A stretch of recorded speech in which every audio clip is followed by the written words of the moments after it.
Do you want a friend who will never leave your side? Introducing Chauncey the bear. He'll follow you everywhere and he'll never leave you. Never, ever. Never, ever. Never. I'm playing a new game with Chauncey. The scavenger hunt list, that's fun. If I can finish my list, Chauncey will take me on a trip. Something that hurts. Alice? Maybe we shouldn't play together anymore, Chauncey. Maybe we shouldn't be friends. Every culture has entities that tether to the young. We call them imaginary friends. Can I hang out with them too? He's not imaginary. He's not your friend. Blumhouse Productions, a titan in the horror genre, operates on a business ethos that propels emerging directors into the spotlight with a minimal budget, often leading to significant profits, but also significant duds.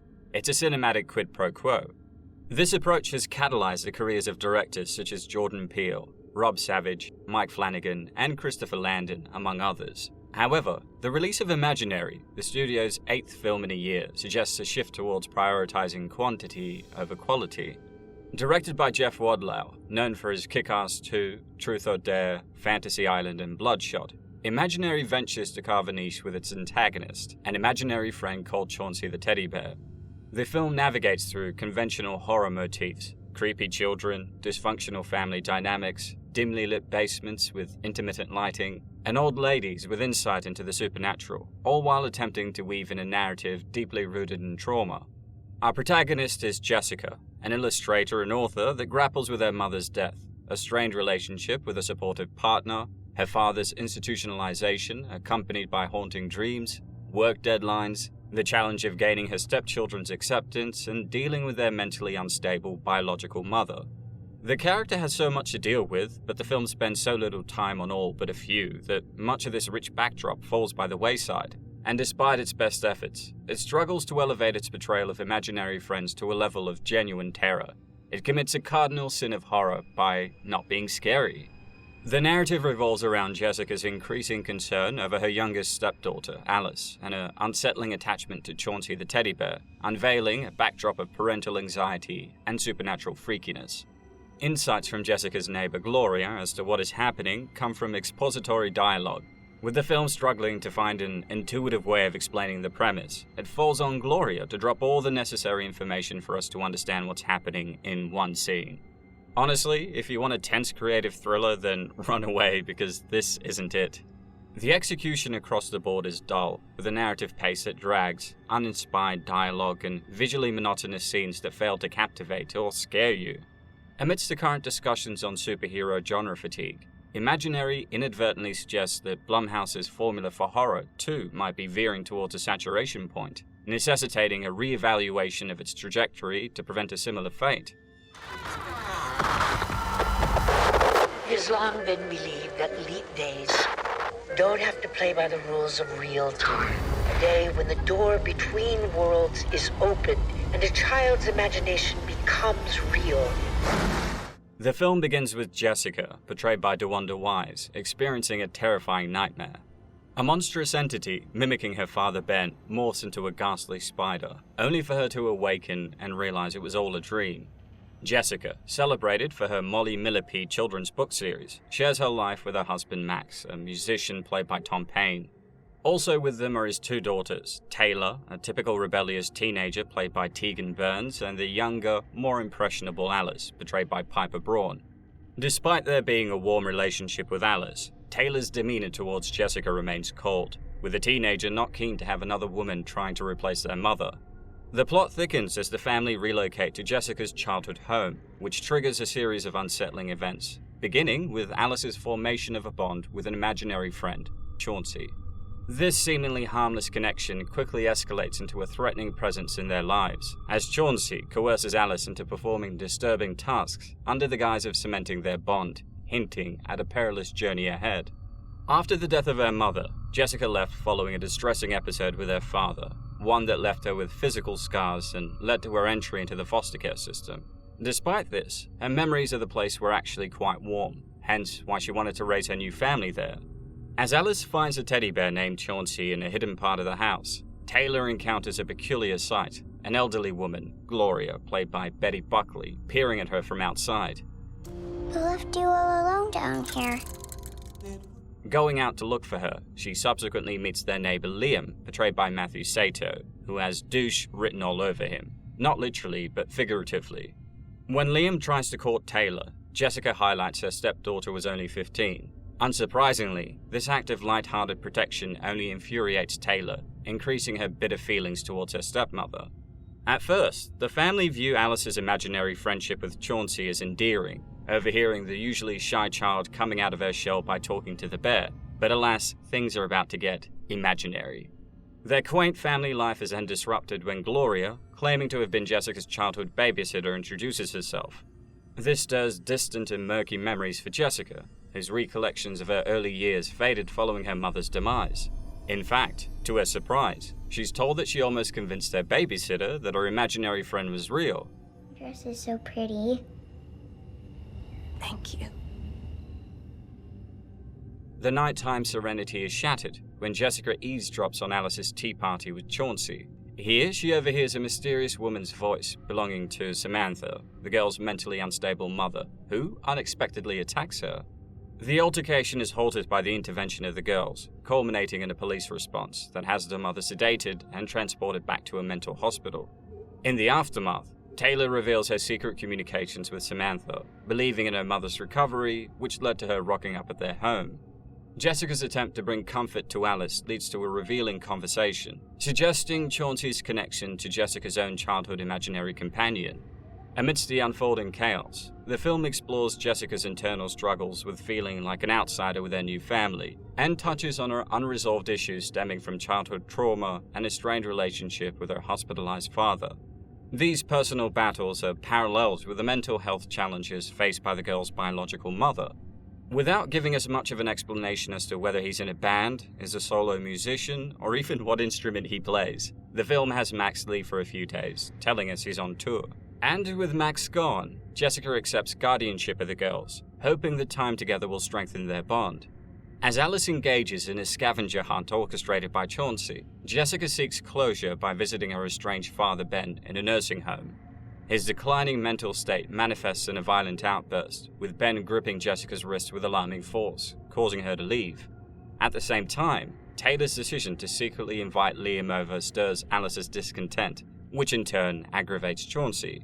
The visit takes a turn when Liam, under the guise of offering Taylor drugs, later revealed as harmless allergy medication from his mother, suggests that they delve into her father's liquor collection. An accident with a bottle prompts Liam to seek cleaning supplies, leading to an eerie encounter with Chauncey, who transforms into a sinister, huge bear-like figure, causing Liam to collapse in fear.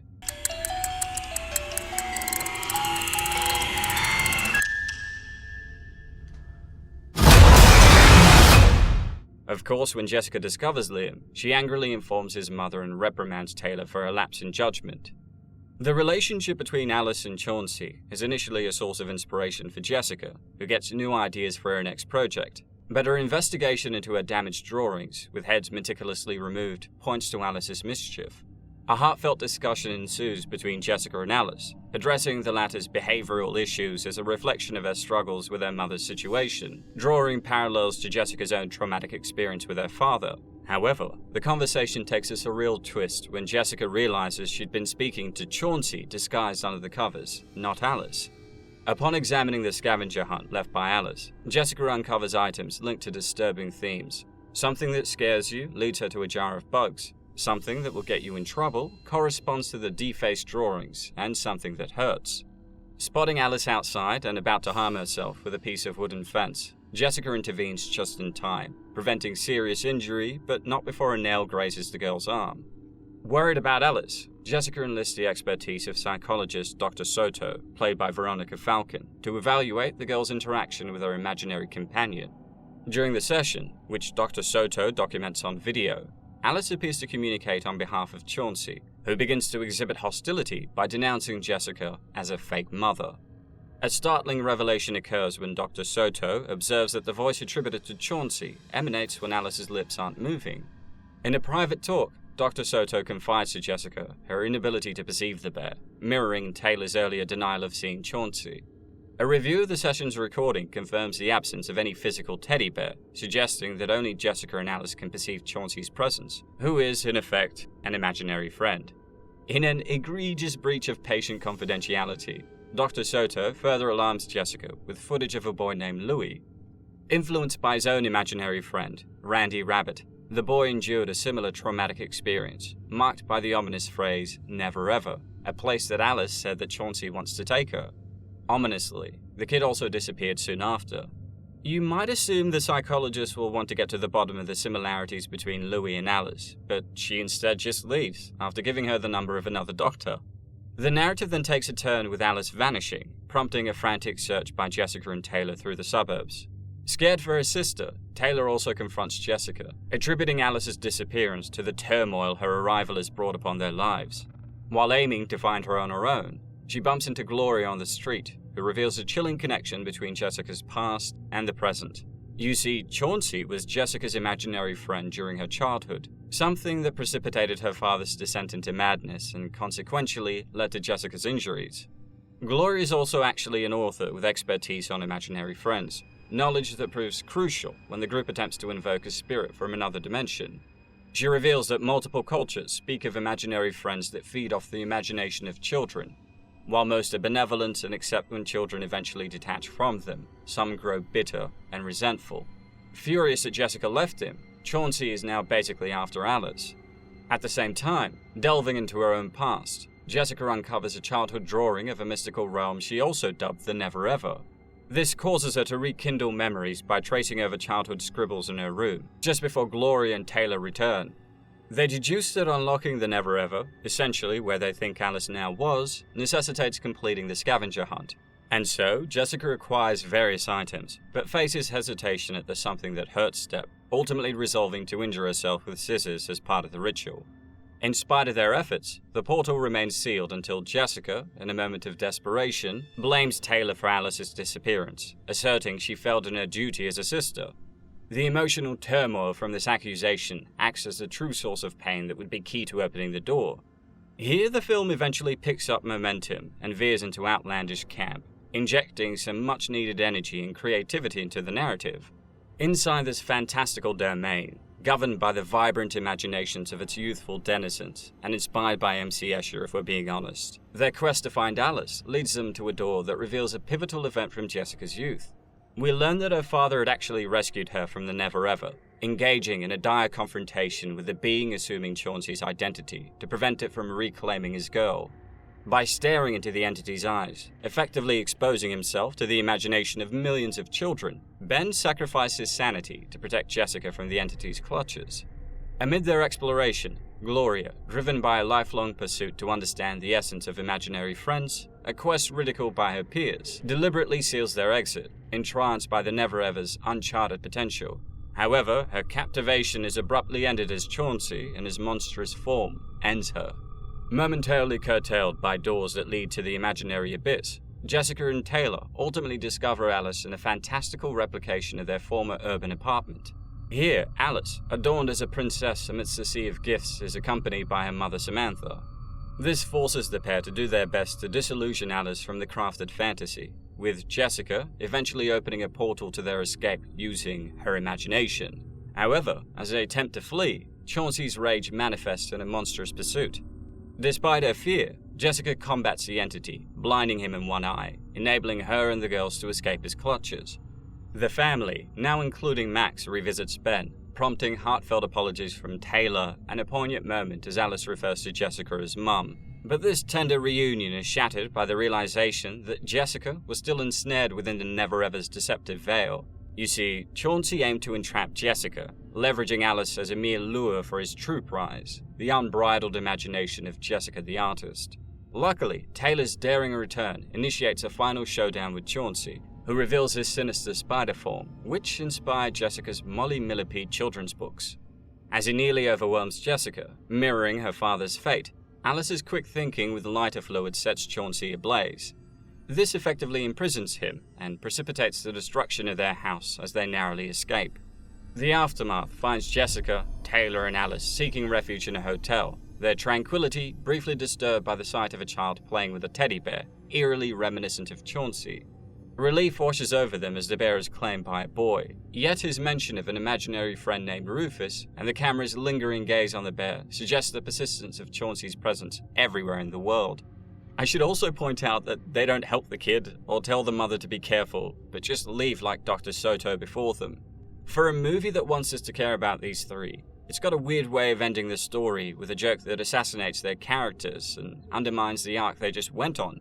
Imaginary is a psychological horror film that takes a common childhood experience to terrifying extremes. Just because you stop believing in them doesn't mean they're gone and they're angry that you left. The Blumhouse production line, renowned for its role in propelling franchises like Insidious, Paranormal Activity, and The Purge to success, operates at an unyielding pace, yet it teeters on the brink of a quality control crisis. The studio has struggled with maintaining standards, with the past year highlighting a notable decline in quality. Imaginary features a typical ensemble of lesser-known actors, an underdeveloped script, a director with previous ties to the studio, modest financial backing, and an attempt to appeal to a younger audience with a PG-13 rating. Attempting to distinguish itself, Imaginary claims to explore distorted realities, but we only see this in the last 10 minutes, and its ambition is muddled by an over-reliance on standard horror cliches, leading to a narrative that is both perplexing and bewildering, a disparity further accentuated by the misleading marketing. We have direct, uninspired dialogue, visuals reminiscent of a car advertisement, expository dialogue, and an underdeveloped concept, suggestive of an initial draft left unrefined. The storyline becomes increasingly muddled as it ventures into excessive world-building by lazy exposition drops, introducing new rules and backstories that detract from the initial premise, leading the audience into a maze of confusion as to how the plot mechanics work. The movie languishes through an extended period of lackluster build-up and a lack of sustained tension.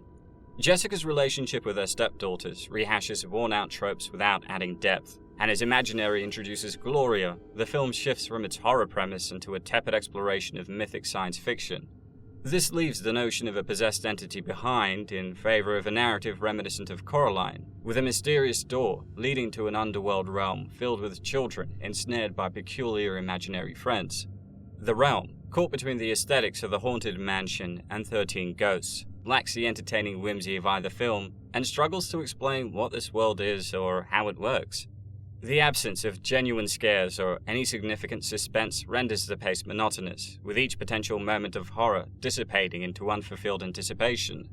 The film introduces an intriguing antagonist in Chauncey, whose malevolence is clear yet subtly presented through one-sided conversations with Alice. However, the screenplay, a joint effort by Jeff Wadlow, Jason Oremland, and Greg Erb, fails to leverage Chauncey, the cast's potential, or the concept, resulting in a disappointing end product. It misses the opportunity to embrace a unique identity, falling short of becoming either a gruesomely entertaining horror or an engaging horror comedy. The only spark of creativity is the M.C. Escher-inspired set design during the climax, which ultimately feels like too little too late, and had me wishing for a completely different film. Ironically, for a film that celebrates the concept of imagination, it remarkably overlooks the importance of incorporating imaginative elements into its own structure. What begins as a potentially engaging story soon reveals itself to be thinly conceived, with the narrative's expansion highlighting its fundamental flaws, degrading from a mediocre diversion to a wholly substandard cinematic experience. Imaginary endeavors to mimic the quirky, self-aware charm of Blumhouse's successful 2023 hit Megan, aiming for a blend of humor and horror that falls short due to the writing and uneven tonal balance. Unlike Megan, which skillfully explored the sinister bond between a child and a robotic doll, Imaginary neglects the psychological underpinnings that lend horror its relatability and resonance. Where Megan has a psychologist asking the protagonist of the potential pitfalls of creating a doll that supersedes the role of parents, the psychologist here not only breaches confidentiality and asks if Alice has taken up ventriloquism. I need to ask, has Alice taken up any new hobbies lately? Ventriloquism. Ventriloquism? An absurd inquiry, but she also leaves without offering any thematic or psychological analysis.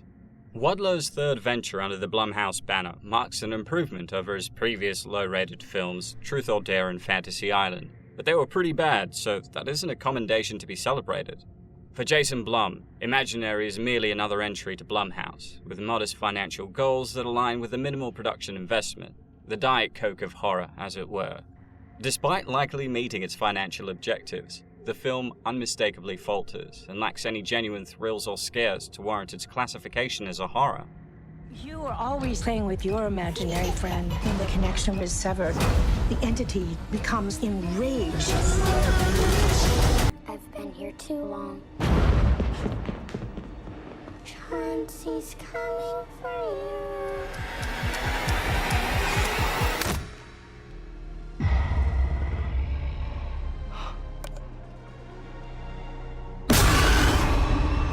It was just my imagination.